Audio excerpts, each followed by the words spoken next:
সিংড়া পৌর এলাকায় বৈদ্যুতিক শর্ট সার্কিট লেগে বাড়িতে আগুন, ক্ষয়ক্ষতি প্রায় ৫ লক্ষ টাকা।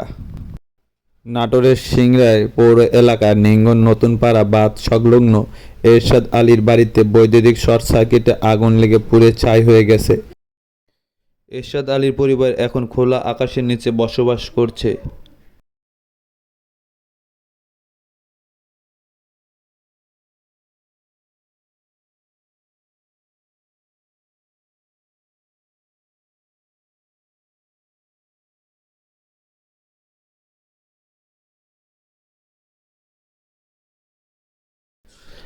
আগুনে পুড়ে তাদের প্রায় ৫ লক্ষ টাকার ক্ষয়ক্ষতি হয়েছে।